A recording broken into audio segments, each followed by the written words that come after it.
नमो भगवते वासुदेवाय। तो आज हम लोग श्रीमद् भागवत के इस तृतीय स्कंद के 5वें अध्याय का हम लोग 7वां और 18वां 2 श्लोक करते हैं।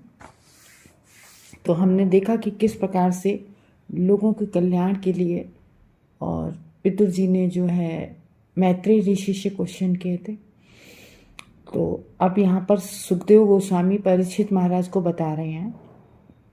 सुखदेव गोस्वामी कह रहे हैं, सुखदेव गोस्वामी कथा सुना रहे हैं ना परीक्षित महाराज को, तो वही बात यहाँ पर आ गई। सुखदेव गोस्वामी कहने लगे परीक्षित महाराज से, श्री शुक उवाच सा एवं भगवान पृष्ठः छत्रः कौशारवो मुनि पुंसानि शिशार्थेन तमः बहुमानयन्।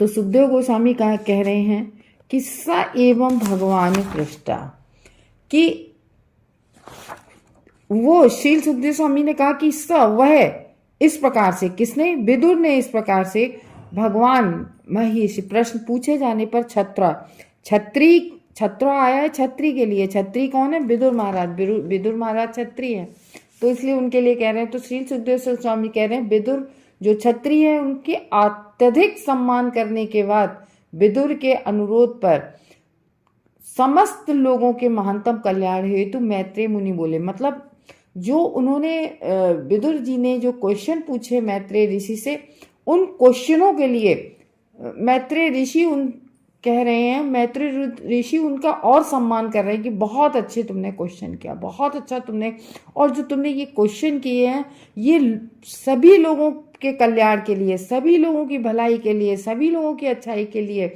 आपने ये क्वेश्चन किए हैं। तो इससे आपके इन पूछने के जो क्वेश्चन आपने पूछे, इनके आंसर का जो आपने अनुरोध किया है समस्त लोगों के महानतम, तो सभी लोगों का इससे बहुत बड़ा कल्याण होगा। तो मैत्रेय मुनि को यहाँ पर भगवान किस लिए कहा गया है? क्योंकि मैत्रेय ऋषि विद्या तथा अनुभव में सभी सामान्य मनुष्यों से आगे बढ़ चुके हैं। तो देखो, भगवान ने अगर अंतिम समय में, अंत समय में अगर किसी को याद किया है, अगर किसी को ज्ञान दिया है और किसी को ज्ञान देने के लिए कहा है, तो वो इसके योग्य होगा ना। अब ऐसे आज इस कलयुग में देख लो तो कौन होगा, कितने लोग, बमुश्किल कितने लोग होंगे ज्ञान लेने के लिए या ज्ञान पाने के योग्य। तो उस समय की बात है।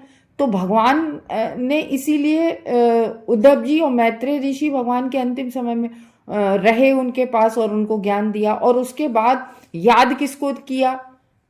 कि विदुर को, कि ये ज्ञान विदुर को मतलब मैत्रेय जी दें, और उद्धव से कहा कि तुम नर नारायण को देना जाके। तो मतलब इस सामान्य तो नहीं रहे होंगे। देखो, दोनों महाभागवत हैं, मैत्रेय ऋषि, विदुर जी, और बहुत आगे बढ़ चुके हैं मैत्रेय ऋषि लोगों से। तो अतः विश्व के महानतम सेवा का जो उनका चुनाव है वो प्रामाणिक माना गया है।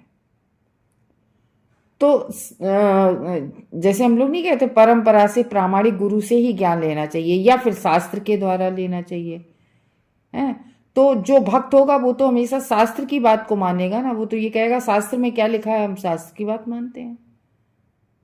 तो इस तरीके से संपूर्ण मानव समाज की जो हर तरह से कल्याणकारी सेवा होती है वो भगवान की भक्तिमयी सेवा है। और विदुर के अनुरोध पर मुनि ने उनका बहुत ही उपयुक्त रूप से वर्णन किया है। तो जो क्वेश्चन पूछे थे, विदुर ने अनुरोध किया था, देखो कैसे क्वेश्चन पूछने के लिए आए थे भगवान के तत्व ज्ञान के लिए, और फिर इधर उधर के क्वेश्चन ऐसे पूछे, क्यों? क्योंकि लोगों के कल्याण के लिए पूछे। तो भगवान और कैसे पूछे, हम लोगों ने पूछा था, हम लोगों ने देखा कल के श्लोक में कहा था कि भगवान के हमें अवतार मतलब के बारे में बताएं, यानी कि केवल कृष्ण कथा के बारे में पूछ रहे थे विदुर महाराज कि ऐसे तो हमें वेद व्यास ने जो है महाभारत में जो छुपी कथाएं ऐसे मिली जुली वो हमने सुन रखी हैं, लेकिन तो यहाँ पर कह रहे ना, कृपया कृष्ण के अवतारों के बारे में ही बताएं। देखो, भगवान ने अवतार तो बहुत लिए हैं, 24 अवतार, 24 तो हमारी भागवतम में है, लेकिन ऐसे बहुत सारे अवतार भगवान ने लिए हैं। और इसीलिए, और हर अवतार में जितना कार्य होता था उतनी शक्ति लेकर वो अवतार आते थे। लेकिन यहाँ पर इसीलिए आगाह किया गया भागवतम में, हम लोगों ने फर्स्ट कैंटो में, हाँ फर्स्ट कैंटो के चतुर्थ अध्याय जो नाम था कृष्ण के अवतार, उसमें हम लोगों ने पढ़ा था 24वां श्लोक था, चौथे अध्याय का 24वां या 28वां श्लोक था, एते चांस कला पुंसा कृष्णस्तु भगवान स्वयं। मतलब एते चांस कला पुंसा, कि ऐसे तो उन्हीं श्री कृष्ण भगवान से सारे अवतार आए हुए हैं, ताकि व्यक्ति कहीं भ्रम में न रहे कि कृष्ण जो है वो भी एक, हाँ अवतार के रूप में आए, लेकिन स्वयं भगवान, कृष्णस्तु स्वयं भगवान। तो वही कह रहे हैं, तो इसलिए कह रहे देखो, जब व्यक्ति कृष्ण के ज्ञान को नहीं समझेगा, कृष्ण तत्व को नहीं समझेगा, तो कृष्ण भगवान की लीला, जो भगवान ने लीलाएं की हैं, वो कैसे समझेंगे।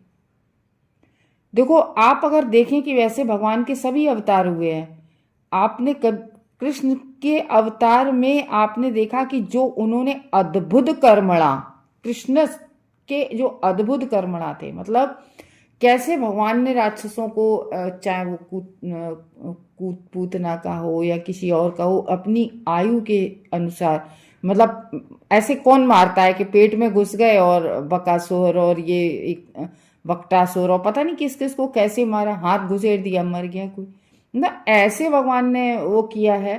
तो ये अद्भुत कर्मणा भगवान के हैं कि नहीं है।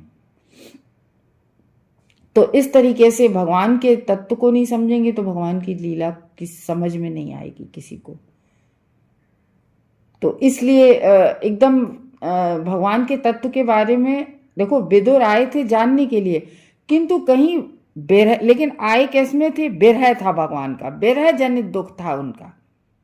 तो कहीं एकदम से डायरेक्टली पूछ के या डायरेक्टली कृष्ण के बारे में बता के कहीं ऐसा ना हो कि दुख की वृद्धि के भय से, कि दुख में उस जो कि कृष्ण इस जगत से चले गए हैं, उस दुख वो बिरह, जो बिरह का दुख है, उसके वृद्धि के भय से कहीं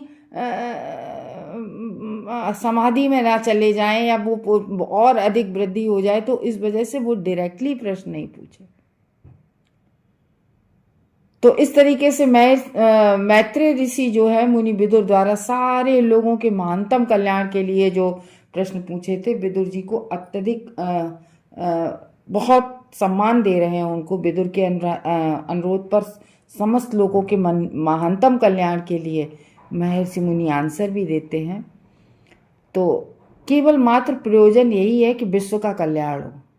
आज हम लोग पढ़ रहे हैं तो हम भागवतम, तो हम सबका कल्याण हो रहा है। तो ये है। और विदुर जी भी साधारण व्यक्ति नहीं थे, यमराज के अवतार थे, क्योंकि यमराज को ऋषि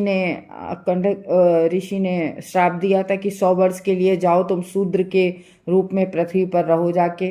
तो इस तरीके से विदुर जी, और विदुर जी ने देखो 36 वर्ष से तो अपना तीर्थाटन में ही थे, हैं, राज्य के मंत्री थे और वो तीर्थाटन में ही थे। तो उनका एक तरह से वो तो तीर्थ में रहे, उनका श्राप तो बहुत पहले ही मिट चुका था। ये कह रहे हैं, नेक्स्ट में बता रहे हैं, मैत्रेय उवाच साधु पुष्टम त्वया साधो लोकान साधु अनुग्रहता कीर्ति वितन्वता लोके आत्मनो अधोच्छजात्मना। अधोच्छज भगवान का नाम है ना, कृष्ण भगवान, विष्णु भगवान का।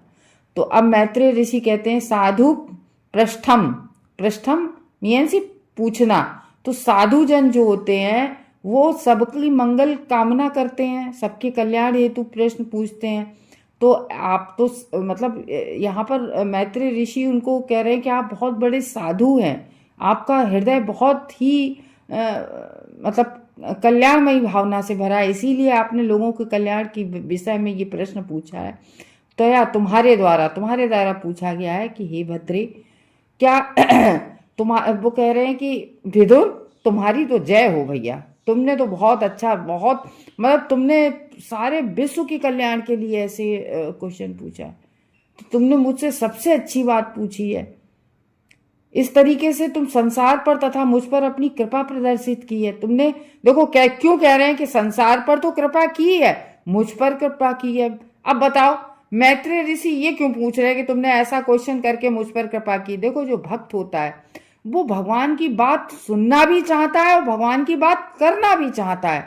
तो अब जब कोई सुनने वाला होगा तभी तो बात होगी।